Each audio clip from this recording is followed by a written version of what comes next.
los hombros van a estar en el estrés superior. Como están en el estrés superior, están también atravesados, pues toca hacer un movimiento de 45 grados para alinear ahora los hombros. Así como en el anterior también alineamos los hombros. Una vez se alineen los hombros, él sigue descendiendo y después habrá que alinear la cabeza. Una vez alineemos la cabeza, ya obviamente todo se da completamente en una espontánea. En un trabajo de parto podálico, normalmente los mecanismos de cada parto son más difíciles de ver porque usualmente, como acaba de decir al inicio, los partos en podálico son pretérminos. Como son pretérminos, son fetos muy pequeños. Como son fetos muy pequeños, eso es un pujo y nació. ¿Sí? Y uno ni se da cuenta de todas estas cosas. ¿Listo? Pero también tienen complicaciones muy altas, como por ejemplo que resulta que los fetos son pequeños pero de cuerpo con cabeza grande, entonces hacen retención de cabeza y es ahí que son la mayor desgracia para nosotros, porque la cabeza no sale sin hacer todo el resto del cuerpo. Entonces se acomoda, bueno, acomodación de los hombros con el estrecho medio inferior y finalmente acomodación de la cabeza y ahí el desprendimiento de la cabeza.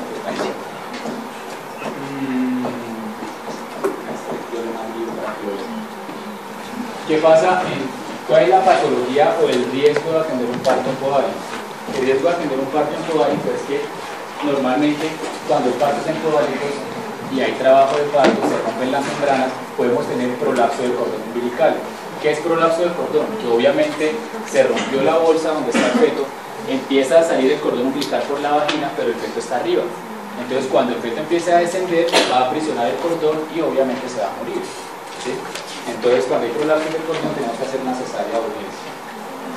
El problema no es el prolapso del cordón, porque la presentación es muy baja, es del 6%, pero cuando hay prolapso del cordón hasta el 40% se necesita. ¿Listo?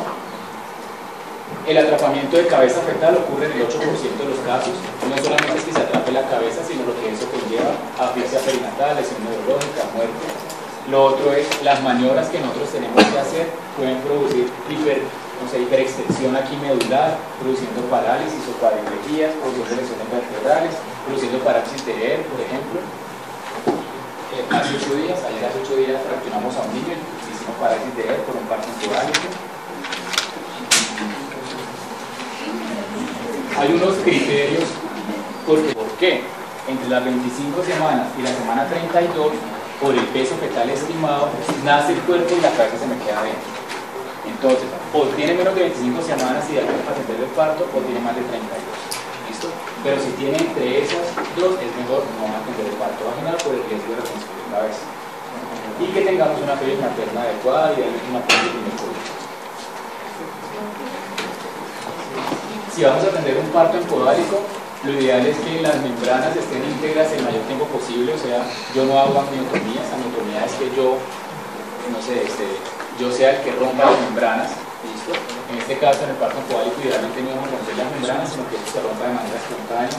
Debo hacer una fisiotomía para ampliar el canal del parto. Idealmente la paciente debe tener peridural, y nosotros como ginecólogos solamente intervenimos cuando las escápulas fetales ya están afuera. O sea, eso de que la nalga nació, los pies nacieron, el abdomen, todo eso la mamá lo hace solo. Cuando el niño está colgado y solamente yo le veo las escápulas, es cuando yo lo cojo y empiezo a actuar para extraer los hombros y la cabeza. El resto yo no hago nada más. ¿Listo?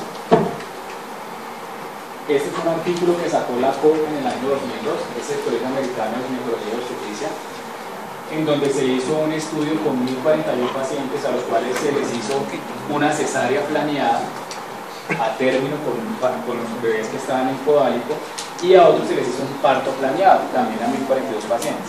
¿Qué se dieron cuenta ellos?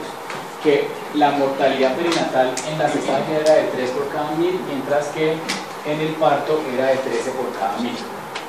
Eso que entonces llevó a que ellos sacaran un comunicado en donde dicen que a menos que la paciente embarazada llegue en un trabajo de parto en fase avanzada, ahí ya usted está hablando de más de 4 de dilatación, y que tenga un nacimiento inminente, o sea, que van a ser ya, que están en 9, que están 10, que tiene la cabeza ahí, yo atiendo parto vaginal. ¿Sí? Si no se cumple esa condición, idealmente yo la paso a cesárea. Pero si la señora llega en 4, llega en 5, como se puede demorar 2, 3 horas, 4 horas, perfectamente coge la paso a cesárea urgencia, que en media hora ya está hecha. ¿Listo? Entonces, los partos vaginales se pueden atender en podálico, pero normalmente ocurren si la persona cumple estas condiciones. me llegó ya en expulsivo, ya no hay nada que hacer, es más difícil que yo coja y la revierta, le meta, o sea, la suba y la saque, ¿sí?, por cesárea, a que ella haga 2 o 3 tubos y lo saque. Entonces, mientras no cumpla las condiciones, todo paciente que llegue en parto encefálico la vamos a operar, y esta es la excusa o por qué lo hacemos, porque la mortalidad perinatal se subió lo que ustedes ven ahí, más casi unos 5%. Existen unas maniobras en parto encefálico que nosotros podemos hacer. La primera se llama maniobra de Brash. La maniobra de Brash es la que ustedes ven ahí, es simplemente coger las 2 piernas del bebé, llevar las piernas sobre el abdomen y hacer esto para hacer una extracción tanto de hombros y cabeza fetal. O sea, en este caso solamente ha nacido hasta las escápulas. Los hombros no han nacido y obviamente no ha nacido la cabeza tampoco, y yo como usted la voy a intervenir para extraer hombros y extraer cabeza. La otra maniobra se llama maniobra de bajón. En esa el bebé nació hasta las escápulas, como ustedes ven acá. Ahí nosotros vamos a intervenir, el niño tiene las manos así y la cabeza está acá, entonces yo tengo que meter un dedo, ¿listo?, tratar de bajarme el hombro, sacar primero un hombro y luego sacar el otro hombro, porque si no va a ser más difícil. Si el bebé tiene esto me va a aumentar los diámetros de la cabeza, entonces yo prefiero bajarme un bracito, bajarle el otro y me sacar la cabeza. Y esta maniobra en la práctica del laboratorio pues se hacemos. Entonces, maniobra de pavor es solamente para hombros, maniobra de Brash es para hombros y cabeza, maniobra de Müller es para desprendimiento de hombros. En este caso los hombros todavía no han nacido, yo no voy a meter la mano en la vagina como en la otra, sino que simplemente voy a hacer un movimiento como de tornillo de 45 grados y alineo los hombros con el diámetro anteroposterior de la vagina y primero saco un hombro y luego saco el otro. La maniobra de Rohan-Fleuset es también solamente para extracción de hombros, es muy similar a la otra, solamente que la rotación es a la inversa. Y la última es la maniobra de Morisot. Esta maniobra de Morisot es la única que utilizamos para extracción de cabeza fetal. O sea, aquí ya nacieron los hombros, pero la cabeza está ahí adentro.